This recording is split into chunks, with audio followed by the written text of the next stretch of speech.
전에 신문에서 서울대 심리학과 교수인 최인철 교수의 칼럼을 읽은 적이 있습니다. 그분에 의하면은 한국 사람들이 식당에 갔을 때 가장 많이 시키는 메뉴가 아무거나라고 합니다. 뭘 드시겠어요? 아무거나 주세요. 식당 주인이 저희 집 메뉴에는 아무거나가 없습니다 그렇게 말을 해도 알아서 갖다 주세요 그렇게 한다고 합니다. 자신이 먹을 것을 어떻게 다른 사람이 대신 결정해 줄 수가 있겠어요? 그럼에도 불구하고 왜 이런 현상이 일어나는 것일까요? 최인철 교수에 하면은 선택의 고통을 피하기 위해서라고 합니다. 선택이라고 하는 것은 누구에게는 즐거움이 되기도 하지만 누군가에게는 고통이 되기도 합니다. 누군가에게는 기회가 되기도 하지만 또 다른 누구에게는 형벌이 될 수도 있습니다. 그래서 그 고통을 아는 사람들이 만들어낸 메뉴가 아무거나라는 것입니다. 사실은 음식만 그런 것이 아니죠. 영화도 아무거나, 여행도 아무데나, 직업도 아무 것이나, 심지어 만나는 사람도 아무나 만나며 살아가는 케이스를 흔히 볼 수가 있습니다. 이와 같은 인생관을 전문적인 용어로 캐세라 세라라고 부릅니다. Whatever will be, will be. 뭐가 되든 상관없다, 그런 자세이죠. 그러나 과연 이와 같은 애매한 가치관으로 인생을 바르게 살아갈 수가 있을까요? 저는 그럴 수 없다고 생각합니다. 우리 인생의 중요한 과제에 대해서는 반드시 선택을 해야 되고, 이 선택을 바로 해야지 삶의 방향도 올바르게 되고 맺게 되는 열매도 극대화되는 것입니다. 이런 측면에서 여러분의 인생을 살면서 여러분은 어떤 선택으로 삶을 살고 계시는지요? 또 그 선택을 내릴 때 그것을 결정하는 절대적인 팩터가 무엇인지요? 이것이 분명해져야지 인생을 낭비하지 않게 되고 하나님 부르신 목적을 향해 바르게 나아갈 수가 있습니다. 오늘 같이 읽은 본문에 보시면 사도 바울의 인생을 주도했던 절대적 가치가 무엇인가에 대한 말씀이 오늘 본문에 기록된 내용입니다. 사도 바울의 생애를 움직였던 절대적 가치, 결론부터 소개해드리면 한마디로 복음이라고 할 수가 있습니다. 바울은 무엇을 결정하거나 선택할 때 자신의 유익이 우선순위가 아니었습니다. 자신의 명성이나 편리도 아니었습니다. 오직 나의 이 선택이 복음에 어떤 영향을 끼칠 것이냐, 이것이 가장 중요한 팩트가 되어졌기 때문에 바울은 복음 위에 살고 복음 위에 죽는 이 복음이라는 절대 가치를 향해 달려가는 것이 가능했던 것입니다. 지난주에 잠깐 소개해드렸던 우리 앞부분인 8장에 보게 되면 바울이 우상에 바쳐진 고기 문제를 다루지 않았습니까? 이미 소개해드린 것처럼 그것은 non-issue였습니다. 먹어도 상관없고 먹지 않아도 큰 문제가 되지 않는, 이와 같이 선도 아니고 악도 아닌 이 케이스를 윤리학에서 흔히 아디아포라라고 부릅니다. 이 아디아포라라는 말은 선도 악도 아닌 중립적 가치다, 그런 뜻입니다. 예를 들어서 집을 사는 것, 이것은 중립적인 것입니다. 밥을 먹는 것, 여행을 가는 것, 이것은 선악을 논할 수 있는 케이스가 아니죠. 이와 같이 중립적인 가치가 있고 선과 악을 구별할 수 없는 케이스가 존재하는 것은 분명합니다만은, 그렇다고 해서 엄격한 의미에서 중립적 가치라고 하는 것이 존재할까요? 저는 그렇게 생각하지 않습니다. 아무리 중립적인 것처럼 보여져도 그것을 행하는 문맥에 따라서 선이 되기도 하고 악이 되기도 하는 것입니다. 예를 들어서 집을 사는 것 자체는 아디아포라에 해당합니다. 그러나 만일 그 집을 사는 과정에서 특정 지역이 개발된다는 정보를 미리 빼내어서 투기용으로 집을 산다면, 요즘 한국에서 흔히 보는 그런 케이스죠. 이것은 사회악이 되는 것입니다. 밥을 먹는 것은 중립적 가치이지만 그러나 만일 남의 밥그릇을 빼앗아 먹는다면 이건 탈취가 되는 것입니다. 심지어 어떤 경우는 개인의 감정에 따라 가치가 결정되기도 합니다. 1960년대 미국의 한 일간지에 이런 광고가 났습니다. 캐딜락을 50불에 판다는 광고였습니다. 아시는 분은 아시겠지만 그 당시 캐딜락은 꿈의 자동차입니다. 미국에서 가장 비싼 차였습니다. 일반 다른 차의 가격이 1000불이라고 한다면 캐딜락은 5000불이 넘었습니다. 그런데 이런 값비싼 캐딜락을 50불에 내놓았어요. 이건 말도 안 되는 가격입니다. 그래서 많은 사람들이 아마 공을 잘못 붙인 것이겠지 그렇게 생각하고 관심을 안 가졌는데, 이 광고가 한 일주일쯤 되었을 때에 실제로 50불에 캐딜락이 팔렸다고 합니다. 어떻게 이런 일이 가능했는가? 사실은 어떤 회장님 한 분이 돌아가시면서 유언을 남겼는데, 내가 죽으면 회사는 누구에게 주고 집은 누구에게 주고 다 적어놓았어요. 그러면서 자신이 타고 있던 캐딜락은 그것을 팔아서 그 전액을 자신의 여자친구에게 주라고 유언을 남겼습니다. 이것을 본 부인의 기분이 어땠을까요? 자신 몰래 여자를 둔 것도 화가 날 지경인데 캐딜락 판 것까지 전액을 주라고 하니까 너무 화가 났어요. 그러나 고인의 유언이니까 안 들을 수도 없고 해서 최대한 헐값인 50불에 팔아서 여자친구에게 준 것입니다. 이것이 소위 말하는 여자분들의 계산법이에요. 여자분들에게는 객관적 절대적 가치가 없습니다. 본인이 어떻게 느끼느냐가 선과악의 기준이 되어지는, 그래서 내가 좋게 보면 선입니다, 악하게 보면 악이 되는 것입니다. 이것은 여자분들에게 해당되는 것이 아니라 보편적인 세상을 살아가는 사람들이 다 여기에 해당된다고 할 수가 있습니다. 이 세상을 살아가는 사람에게는 절대 가치가 존재하지 않기 때문에 자신의 입장에 따라서, 환경에 따라서 얼마든지 가치에 대한 기준이 달라질 수 있습니다. 그러나 여러분과 저는 달라야 합니다. 왜냐하면 예수 그리스도라는 절대 가치를 만났기 때문입니다. 그러므로 우리의 인생의 모든 결정은 절대 가치이신 주님을 중심으로 해야 되고, 세상의 유행 따라 흘러간다든가 세상 따라 마음대로 살아서는 안 되는 것입니다. 예수님 안에서 진정한 가치와 비전을 발견하고 이것을 향해 달려갈 때 우리 삶이 바르게 되는 것입니다. 이와 같이 예수님을 중심으로 주님의 비전을 향해 달려가는 이 삶을 복음을 위한 삶이라고 표현할 수가 있습니다. 오늘 본문에 묘사된 사도 바울의 가치관이 바로 여기 있습니다. 사도 바울은 다른 무엇과도 바꿀 수 없는 uncompromised 해야 될 value, 절대로 포기할 수 없고 내려놓을 수도 없는 가장 중요한 절대적 가치, 이것을 바울은 복음으로 보았습니다. 그래서 12절 말씀 보시면 바울은 이렇게 고백합니다. 다른 이들도 너희에게 이런 권리를 가졌거든 하물며 우리일까 보냐. 그러나 우리가 이 권리를 쓰지 아니하고 범사에 참는 것은 그리스도의 복음에 아무 장애가 없게 하려 함이라. 여기에 사도 바울이 가슴속에 품었던 절대 가치 기준이 나와 있습니다. 그것은 그리스도의 복음이에요. 내가 복음을 위해서라면 나의 권리도 포기할 용의가 있고, 내가 누릴 수 있는 모든 자유도 내려놓을 수가 있다. 내가 어떤 수모를 당할지라도 다 참을 용의가 있다. 복음의 장애가 되지 않는다면. 이것이 사도 바울이 고백한 최고 가치고 절대 가치라고 할 수가 있습니다. 바울은 이것을 위해 살아왔고 이것을 위해 죽을 각오까지 되어 있는, 이것이 사도 바울의 삶을 형성한 것입니다. 오늘 여러분과 저의 삶에도 이와 같은 절대 가치가 분명해야지 하나님 영광 위에 바른 길로 달려갈 수가 있습니다. 오늘 이 시대는 혼란한 시대입니다. 가치 기준이 모호한 시대를 살고 있죠. 이와 같이 혼란한 시대를 살고 있지만 여러분이 흔들리지 아니하고 바른 길로 나아가기를 원한다면 그리스도 안에서 참 가치, 복음 안에서 진정한 가치를 확립해야 되는 것입니다. 혼란한 이 시대에 소위 말하는 포스트 모던 시대, No absolute, 절대라는 단어를 쓰지 않는 이 마지막 시대에 어떻게 여러분과 저는 그리스도 안에서 절대 가치를 선택하고 복음을 향하여 바르게 달려나갈 수가 있을지, 오늘 주신 이 말씀을 보게 되면 사도 바울의 삶의 고백을 통해서 복음이라는 절대 가치를 선택하는 데 꼭 필요한 세 가지 자질이 오늘 본문에 소개되어 있습니다. 먼저 간단하게 세 단어로 요약해드리면, 첫 번째가 확정이라는 단어, assurance입니다. 두 번째가 양보라고 하는 단어, concession, 그리고 세 번째가 전망이라는 단어, perspective. 이 세 가지 단어를 여러분이 잘 마음속에 품게 되시면 여러분의 인생도 절대 가치인 복음을 향해 나아갈 수가 있습니다. 첫 번째로 절대 가치인 복음을 향해 살아가려면 소명에 대한 확증이 필요합니다. 여러분 마음속에 하나님이 나를 부르셨다고 하는 assurance, 이것이 분명해야지 바른 가치를 향해 살아갈 수가 있습니다. 오늘 우리의 인생은 우발적으로 주어진 것이 아닙니다. 우연히 살다 보니 만들어지게 된 것이 아니라 하나님이 창조하시고 하나님이 계획 가운데 보낸 것이 여러분과 저의 삶이에요. 내 인생은 하나님이 주신 삶이다라고 하는, 하나님이 부르시고 선택하신 삶이라고 하는 이 확신이 분명할 때에 누가 뭐라고 해도 바른 방향으로 나아갈 수가 있는 것입니다. 1절과 2절을 보시게 되면 사실 오랜 시간 동안 바울을 괴롭혔던 한 이슈가 1절과 2절에 소개가 되어 있습니다. 그것은 사도직에 대한 문제였습니다. 바울이 어디를 가든지 항상 반대자들이 바울의 발목을 붙잡았던, 어쩌면 바울의 사역에 있어서 가장 약점이라고도 부를 수 있는 것이 apostleship, 사도 바울이 어떤 면에서 사도직을 갖게 되냐는 이슈였습니다. 우리가 아는 바처럼 바울은 예수님 12제자 중에 하나가 아니었습니다. 그러므로 사도라고 칭하기에는 좀 문제가 있겠죠. 뿐만 아니라 예수님께서 공생의 3년을 사시는 동안에 주님 따라다니며 말씀 배운 적이 없습니다. 이런 면에서 얼마든지 바울의 사도직을 공격할 수가 있고 의심할 수가 있는 것은 사실입니다. 그래도 불구하고 1절을 보시면은 바울은 본인이 사도가 된 두 가지 근거를 1절에서 소개하고 있습니다.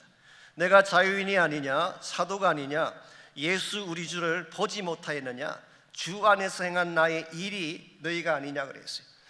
사도 바울이 사도직을 디펜드하는 첫 번째 근거가 우리 주 예수를 나도 보았다는 것입니다. 사도가 되려면 예수님을 본 자라야 돼요. 예수를 만난 자가 되어야만 사도의 자격이 되는 것입니다. 그런데 바울은 사도행전 9장 말씀에 하면은 다메섹 도상으로 가는 중에 부활하신 예수님을 실제로 만났어요.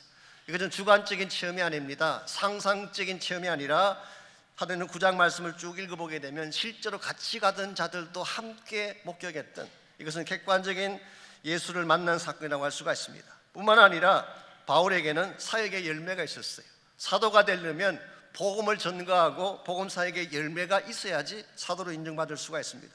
바울의 경우는 그 사역의 열매가 누구였을까요? 오늘 본문이 하면 너희를, 고린도 교회 자체가 바울의 사도직을 입증해주는 증거가 된 것입니다. 그래서 2절을 보시면 다른 사람들에게는 내가 사도가 아닐지라도 너희에게는 사도이니 나의 사도됨을 주 안에서 인친 것이 너희라.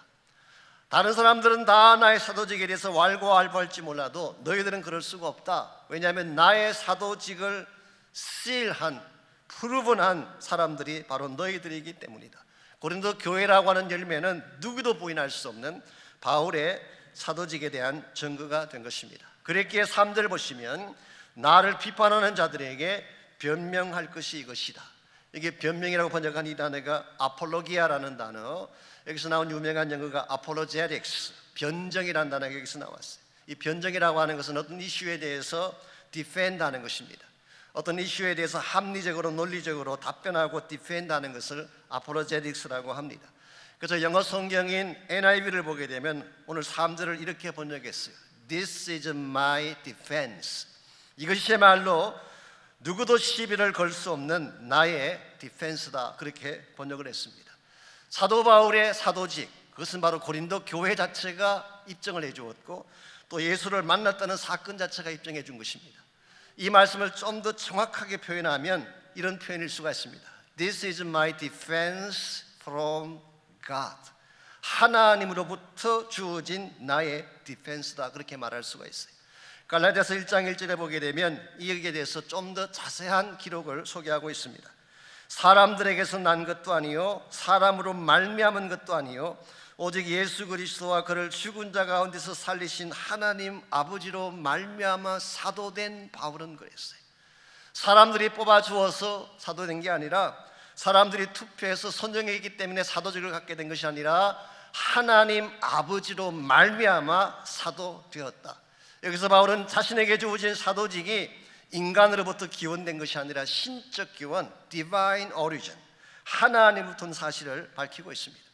이 바울의 마음속에 이 확증이 분명했기 때문에 누가 뭐라고 공격해도 흔들리지 않았고 복음 위한 사명자로 사는 것이 가능했던 것입니다. 오늘 여러분과 저의 마음속에도 이 확증이 필요합니다. 나의 인생은 하나님이 주신 인생이다. 나의 삶은 우연이 아니라 하나님께서 목적을 가지고 이 땅에 보내신 것이다. 나의 인생은 함부로 굴릴 수 있는 인생이 아니라 하나님의 절대적 사랑과 은혜 속에 살고 있는 인생이다. 그러므로 누구도 나를 함부로 평가할 수가 없고 나는 그리스도 안에서 참 자유자요 행복자이다. 여러분 마음속에 와 같은 건강한 자아 선포가 있어야지 세상에 흔들리지 않을 수가 있고 사람들 때문에 상처받지 않을 수가 있습니다. 오늘 우리 인생 살아가다가 상처받고 낙심하는 대다수의 이유가 누구 때문인가요? 사람들 때문이에요. 사람들이 나를 어떻게 평가하느냐에 따라서 울기도 하고 웃기도 하는, 그러나 만일 여러분과 제가 정말 하나님이 내 인생의 시작자이고 하나님이 내 인생의 주권자이고 나의 삶 자체가 그리스도 안에 있기 때문에 하나님 자신이 나의 디펜스가 되신다, 그분이 나의 보호자가 되시고 방패가 되신다, 이 사실을 분명히 확정할 때 누구도 여러분을 건드릴 수가 없고 여러분의 인생은 담대한 인생이 되는 것입니다. 오늘 여러분의 인생 가운데서도 정말 필요한 분, 여러분이 정말 어려워할 때에 도와줄 수 있는 디펜스가 되시는 분은 주님 한 분밖에 없어요. 사람들은 우리를 돕지 못합니다. 돕는다고 하지만 한계가 있어요. 한때는 도왔지만 또 다른 한 부분에서는 나를 얼마든지 아프게 할 수 있는 것이 인간이에요. 그러므로 여러분이 사람 따라 살게 되면, 주어진 여건 따라 살게 되면 필연적으로 혼란하게 되고 고통 가운데 살게 되는 것입니다. 그러나 나가 하나님 안에서 나를 누구보다 사랑하시는 예수 그리스도 안에서 그분의 부르심을 따라 살게 되면 무슨 일이 일어나도 어떤 사건이 나를 가로막아도 여러분 끝까지 복음 위에 살 수가 있는 것입니다. 그러면 여러분 한 분 한 분이 저는 그리스도 안에서 참 여러분 자신을 발견하시기 바랍니다. 그리고 누구도 함부로 건드릴 수 없는 그리스도 안에 속한 자라는 것을 분명히 하시고 주님의 부르심 향해 달려가시기를 바랍니다. 그때 여러분의 인생은 가장 여러분다운 인생이 되고 하나님이 기뻐하는 극대화된 열매를 남길 수가 있는 것입니다. 이와 같이 우리의 절대 가치인 복음을 향해 살려면 1차적으로는 그리스도 안에서 내가 누구인지를 확증하는 것입니다. 두 번째는 참된 가치를 위한 양보가 있어야 됩니다. concession. 더 정확하게 표현하면 절대적 가치를 위해 상대적 가치를 포기할 수 있을 때 우리가 하나님의 더 큰 목적을 위해 달려갈 수 있다, 그런 뜻입니다. 4절에서 9절까지를 보십시오. 바울은 자신이 가진 권리의 정당성을 좀 길게 장황하게 또 분명하게 밝히고 있습니다. 먼저 4절에서 6절까지를 보게 되면 사역자로서 또 복음 증거자로서 누려야 될 권리에 대해서 먼저 소개를 합니다. 4절 말씀 보시면 우리가 먹고 마실 권리가 없겠느냐, 이 반문이지만 이런 뜻입니다. 사역자인 우리에게도 먹고 마실 권리가 있다, 그런 뜻이에요. 어떤 분들은 목회자들은 먹지 않고도 사는 줄 아는 분이 계세요. 때려도 아프지 않는 줄 아는 분이 계세요. 목회자도 때리면 아픕니다. 상처받습니다. 목회자들에게도 꽃이 필요할 때가 있어요. 사역자들도 먹고 마실 권리가 있어요. 뿐만 아니라 5절 말씀 보십시오. 우리가 다른 사도들과 주의 형제들과 게바와 같이 믿음의 자매된 아내를 데리고 다닐 권리가 없겠느냐. 이 말씀은 그 당시의 풍습을 좀 아셔야 됩니다. 요즘은 목회자들이 한 교회에 오래 있고 뭐 오랜 기간 또 있다가 은퇴하고 그렇게 하지만 그 당시는 순례 전도자들이 많이 있었어요. 여러 곳을 다니면서 움직이면서 전도하는 분이 많이 계시는데 그 중에 오늘 본문에 나온 것처럼 게바도 베드로도 아마 그런 사역을 했던 것 같습니다.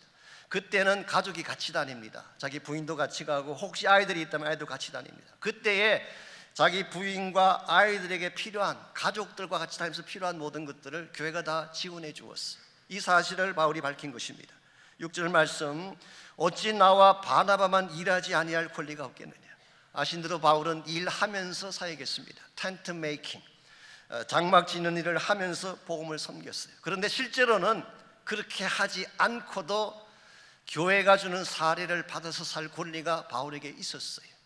구약 성경에 보게 되면 레위 지파 사람들은 다른 지파 사람들이 다 먹여 살렸어요. 레위 지파에게는 그 유산이 없었잖아요.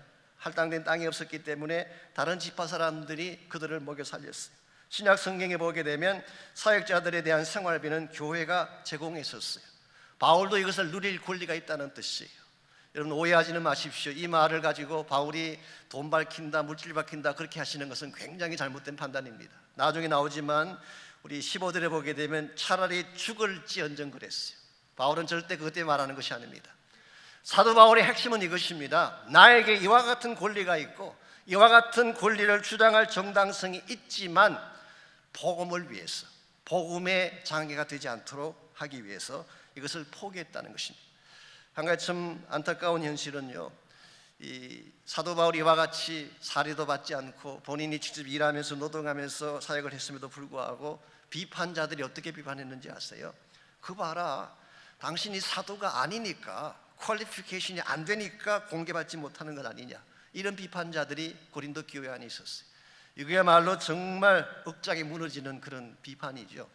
선한 일을 하고 헌신된 사역을 하면 좀 그걸 존중해 주면 좋을 텐데 그렇지 않을 때가 있어요. 그것을 오해하고 곡해해서 다 아프게 만드는 경우, 우리가 이와 같이 사역자로서 또 하나님의 복음 전거자로서 얼마든지 클레임할 것이 있고 주장할 것이 있지만 바울은 복음의 장애가 되지 않기 위해 이 모든 것을 내려놓았다, 그런 뜻이에요. 7절 말씀 보시면은 일반 사람들의 예를 또한 소개합니다. 누가 자기 비용으로 군복무를 하겠느냐? 누가 포도를 심고 그 열매를 먹지 않겠느냐? 누가 양떼를 기르고 그 양떼의 젖을 먹지 않겠느냐? 이게 가장 보편적인 직장인의 케이스, 군인의 경우. 혹시 군대 간 사람들이 본인이 돈 벌어가지고 아침, 점심, 저녁 잡수시고 옷 입고 그런 군인 보셨어요? 군대 가면 국가가 다 먹여주는 것입니다. 군인이기 때문에 누려야 될 혜택들이 주어지는 것입니다. 농부의 경우 열심히 농사를 지었으면 그 농사 지은 것을 본인이 먹는 게 당연하지 않겠습니까? 목자인 경우에 양을 길렀으면 양떼의 젖을 먹는 것이 당연하지 않겠습니까? 일반 세상 사람들도 본인이 수고한 대가에 대해서는 정당하게 받고 누린다는 뜻이에요.